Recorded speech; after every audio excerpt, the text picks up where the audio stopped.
Welcome to qnawire. Okay, if the function f of x equals x cubed plus ax squared has a local minimum value at -2 root 3 over 9, at x equals 1 over root 3, what are the values of a and b?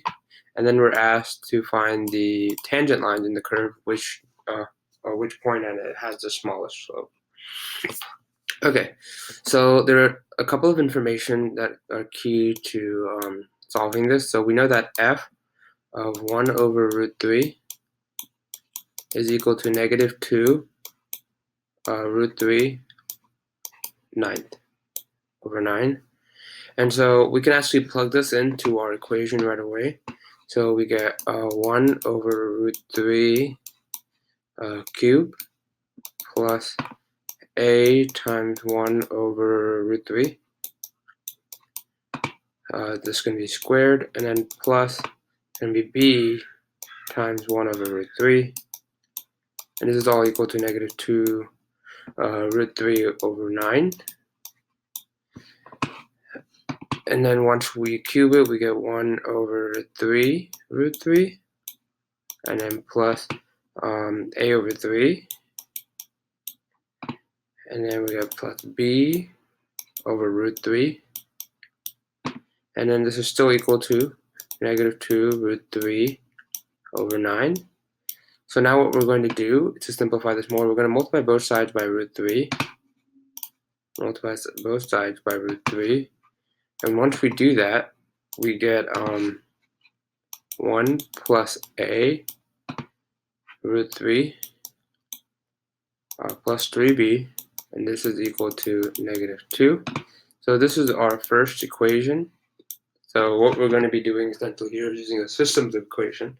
So how we're going to get our next equation? Well, we take the derivative, because to tell us information about the derivative, we know that there is some sort of local minimum value occurring.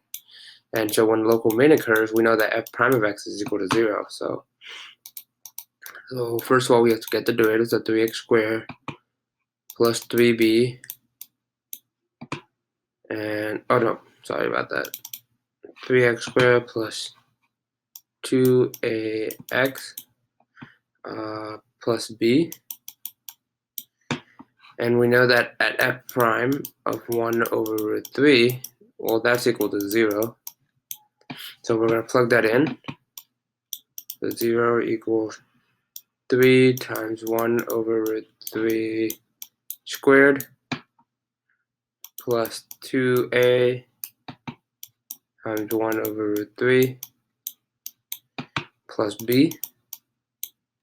And that's all equal to 0. Once you simplify this, you get 1 plus 2a over root 3 plus b equals 0. Now what we're going to do is multiply it by 3 on both sides. And then this will give us another equation, 3a plus 2a root 3 plus 3b is equal to 0. And then you can simplify this further, so 2a root 3 plus 3b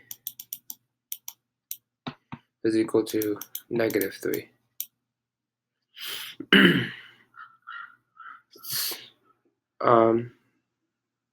Now what we're going to do, this is our second equation. Now what we're going to do is we're going to subtract the first equation from our second equation. And so what that gives us as a result, it gives us that a root 3 is equal to 0, and then we know that a is equal to 0. So now that we have a, we can actually plug this into any of our equations. So for this case, we'll do this one. So this will give us, I'm going to write this in red. So this will give us 0 plus 3b is equal to -3. Now we can solve for b. Well, b is just -1. And that is our answer for A. Now for the second part, we have to just take the, now that we know these values, we can just take the derivative. So f prime of x, well, we know that A is equal to 0, so this doesn't even exist, and then B is equal to -1, and that's just going to go away in our derivative, so it's just going to come out to be 6x, actually. And so which of the tangent line has the smallest slope? Well, the smallest slope is where m is equal to 0. And so if you plug in m equals 0, well, that occurs at x equals 0. So that is the point in which our smallest slope occurs.